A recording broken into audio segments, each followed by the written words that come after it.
You know who I'm talking about, right? Maybe you're even one of them. Those people on social media, the silent observers. They're always there, seeing every story, maybe dropping a like here and there, but when it comes to posting their own stuff, almost never. So why do so many people just watch instead of posting? In a world that's all about sharing, it's a huge question. Are they just shy? Or is there something else? Something deeper going on? Well, that's exactly what we're diving into. All right, so let's get into it. Psychologists actually have a name for this group, and it really hits the nail on the head. See, they're not disengaged, they're just engaged in a totally different way. So, first, let's be super clear about who we're talking about. Okay, so here's the key thing to get. A silent observer is totally active. They're scrolling, they're reading, they're watching everything. The silence is only on their end, they're not broadcasting. Think about it. They're kind of like the audience in a huge theater. They make the whole show of social media possible, but you'll never find them up on stage. And because they're so quiet, what do? Well, we tend to fill in the blanks, right? We make assumptions. And society has a few, let's call them go-to labels for people who aren't constantly posting their entire lives online. The first one, and probably the most common, shyness. And I mean, it makes sense, doesn't it? You've got the camera, the comments, the pressure of likes. It can all feel pretty intimidating. So yeah, maybe they're just too timid to put themselves out there. Then, of course, there's the big one, insecurity. That deep down fear of being judged, or that little voice that says, my life just isn't interesting enough, especially when you're scrolling through everyone else's perfect highlight reels.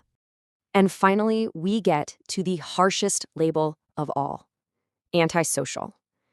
The idea that if you're not sharing, you must not want to connect with anyone, period.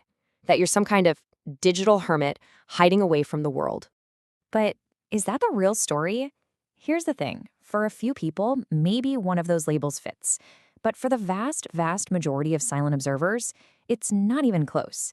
The real story is so much more complex and, honestly, way more interesting. So let's pull back that curtain and take a look at the actual psychology behind it all. What's really driving someone to watch instead of post?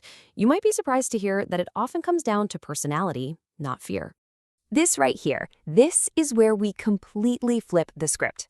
You know how we usually think of social media as this big race for likes and comments, all that external approval? Well, silent observers are often the exact opposite. They're way more likely to be driven by their own internal sense of who they are. They just don't need that constant thumbs up from an online crowd to feel good about themselves. And this really gives us the full picture. It's not about being scared, it's just about their natural temperament. I mean, look at these traits. A strong need for privacy, being careful about how they present themselves, avoiding drama at all costs. See a pattern? It's all about self-preservation. This isn't a weakness. It's a smart strategy for managing their energy. These are often the folks who are super reflective. They prefer to watch and think things through rather than just reacting. And for a lot of them, it really just boils down to one simple thing. They'd rather live an experience than spend all their time trying to document it for everyone else. So let's just make this super clear, what it isn't versus what it is. It's not a sign of insecurity, it's a preference for privacy. It's not always social anxiety. A lot of the time, it's just a way to regulate their emotions and avoid getting overwhelmed. And it's definitely not a lack of opinion. Far from it. It's actually a sign of independence. They just don't feel that burning need to shout every single thought out into the void to know that it's valid. Okay, so this all brings us to the single most important takeaway here. For most silent observers, this isn't some kind of accident or personal flaw. It is a deliberate choice. And this quote just says it all, doesn't it? For many, silence on social media isn't a lack of voice, but a choice in how to use it.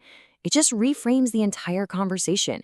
They absolutely have a voice, they're just making a very conscious choice about how and where they use it. And a lot of the time, that's in more private, face-to-face settings. So when you boil it all down, what's the bottom line? We need to stop seeing this as an act of fear and start seeing it for what it is, an act of introspection. It's a thoughtful, deliberate way of navigating the digital world, completely on their own terms. And so that leaves us with one final big question to chew on. In a world that is constantly screaming at us to share, share, share, what kind of power, what kind of wisdom are we missing out on by overlooking the simple, quiet act of just observing?